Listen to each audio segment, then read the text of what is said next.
بسم اللہ الرحمن الرحیم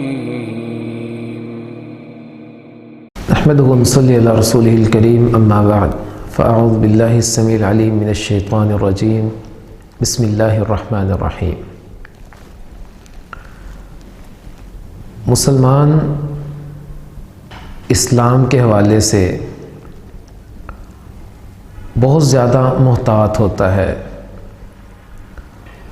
اور وہ کبھی بھی کسی کے حق میں کمی اور کوتاہی نہیں کرتا۔ اس حوالے سے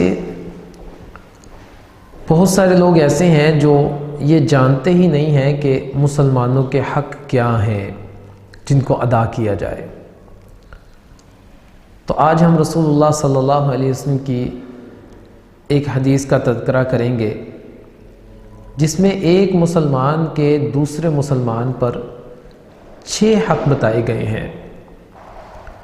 رسول اللہ صلی اللہ علیہ وسلم کے صحابی ابو ہریرہ رضی اللہ تعالیٰ عنہ فرماتے ہیں کہ نبی کریم صلی اللہ علیہ وسلم نے فرمایا، حق المسلم علی المسلم 6، ایک مسلمان کے دوسرے مسلمان پر 6 حق ہیں۔ ان میں سب سے پہلا حق، اذا لقیتہ فسلم علیہ، جب وہ اس سے ملتا ہے تو اس کو سلام کرتا ہے۔ یعنی ایک مسلمان کا دوسرے مسلمان کو سلام کرنا یہ حق ہے اور لازم ہے، اور اگر ایک مسلمان دوسرے کو سلام نہیں کرتا تو رسول اللہ صلی اللہ علیہ وسلم نے اس کو قیامت کے قریب جو اعمال ہونے والے ہیں، جن کو قیامت کی نشانی قرار دیا جاتا ہے، اس سے اللہ کے نبی نے اس کو تعبیر کیا ہے۔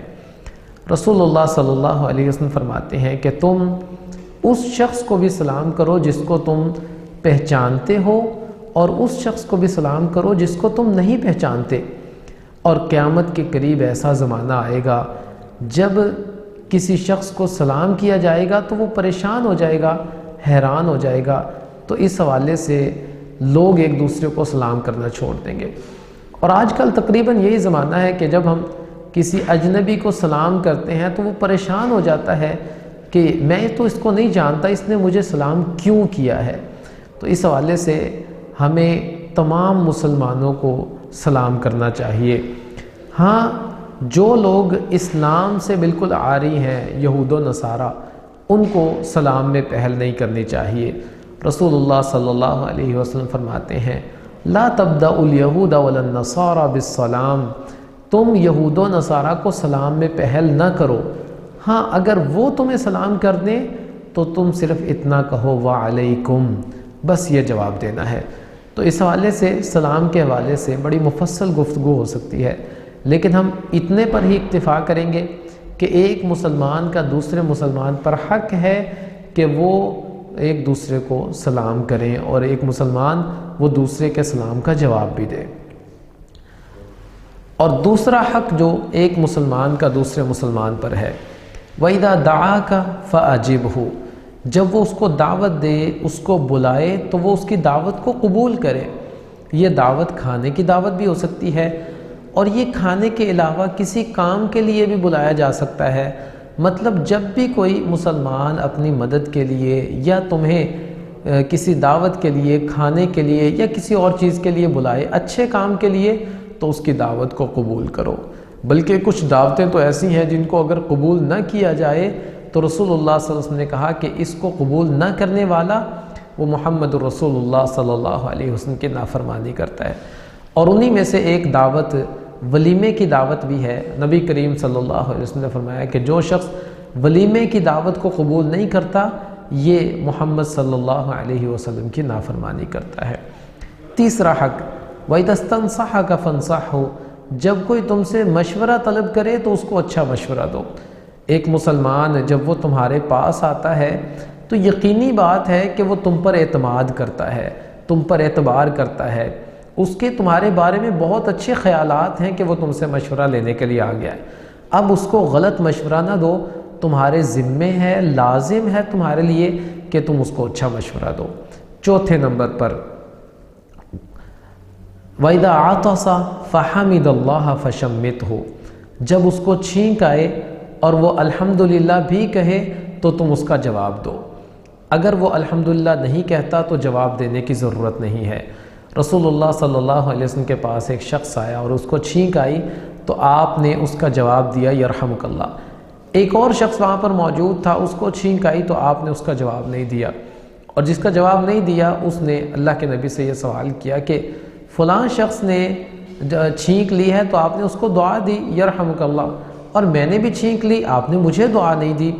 رسول اللہ صلی اللہ علیہ وسلم نے فرمایا کہ اس نے اللہ کی تعریف کی تھی، اس نے الحمدللہ کہا تھا، اس لیے میں نے اس کو دعا دی، تم نے الحمدللہ نہیں کہا۔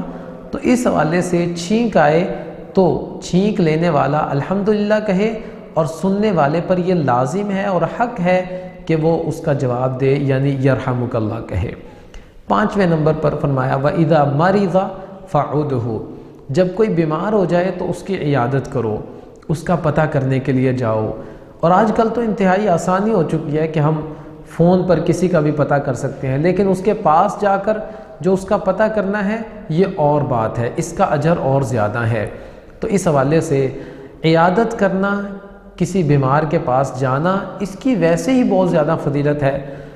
رسول اللہ صلی اللہ علیہ وسلم فرماتے ہیں کہ جب کوئی شخص کسی بیمار کی عیادت کے لیے جاتا ہے تو جب تک وہاں پر موجود ہے تب تک یہ جنت کے باغیچوں میں سے ایک باغیچے میں ہے۔ اور ایک دوسری حدیث ہمیں بتاتی ہے، رسول اللہ صلی اللہ علیہ وسلم فرماتے ہیں کہ یہ جب تک وہاں بیٹھا رہتا ہے یہ جنت کے میووں میں سے چنتا رہتا ہے، یعنی ان میووں کو اپنے لیے خاص کرتا رہتا ہے۔ اور ایک اور فضیلت ایسے شخص کے لیے جو بیمار کی عیادت کرتا ہے، نبی کریم صلی اللہ علیہ وسلم نے فرمایا کہ جو شخص صبح کے وقت کسی بیمار کی عیادت کرتا ہے تو شام تک 70,000 فرشتے اس کے لیے مغفرت کی دعائیں کرتے ہیں، اور جو شخص شام کو کسی بیمار کی عیادت کرتا ہے تو صبح تک 70,000 فرشتوں کی ڈیوٹی لگتی ہے، وہ اس کے لیے دعائیں کرتے ہیں۔ چھٹا اور آخری حق ایک مسلمان کا جو دوسرے مسلمان پر ہے، وَإِذَا مَاتَ فَاتْبَعْهُ، جب وہ فوت ہو جائے تو پھر اس کے جنازے میں اس کے ساتھ جائے۔ تو یہ بھی ایک حق ہے، اور یہ آخری حق ہے کسی بھی شخص کا، ہمیں اس حق میں بھی کوتاہی نہیں کرنی چاہیے، اور اس پر بھی بہت زیادہ اجر ہے۔ رسول اللہ صلی اللہ علیہ وسلم نے فرمایا کہ جو کسی کے جنازے میں شامل ہوتا ہے اس کو ایک قرات کے برابر اجر دے دیا جاتا ہے، اور ایک قرات بہت بڑے پہاڑ کو کہا جاتا ہے۔ اور اگر جنازہ پڑھنے کے بعد یہ تدفین میں بھی شامل رہتا ہے تو اس کو 2 قرات کے برابر جو ہے وہ اللہ تعالیٰ کی طرف سے اجر دے دیا جاتا ہے۔ تو ان 6 کے 6 حق جو ہے ان کو ہمیں ادا کرنا چاہیے۔ میں ان 6 حقوق کو دوبارہ ایک بار دہرا دیتا ہوں۔ اس میں سب سے پہلے نمبر پر جب کوئی مسلمان کسی دوسرے مسلمان کو ملے تو اس سے سلام کرے، جب کوئی مسلمان دعوت دے تو اس کی دعوت کو قبول کرے، اور جب کوئی مشورہ طلب کرے تو اس کو اچھا مشورہ دے، جب کسی مسلمان کو چھینک آئے اور وہ الحمدللہ بھی کہے تو اس کا جواب دیں، یعنی اس کو دعا دیں یرحمک اللہ، اور جب کوئی بیمار ہو جائے تو اس کی عیادت کریں، اور جب کوئی فوت ہو جائے تو اس کے جنازے کے ساتھ جائیں۔ یہ 6 حق ہیں جو ایک مسلمان کے دوسرے مسلمان پر لازم ہیں اور ضروری ہیں، ہمیں ان کو ادا کرنا چاہیے۔ اللہ تعالیٰ عمل کی توفیق دے، وما علینا الا البلاغ۔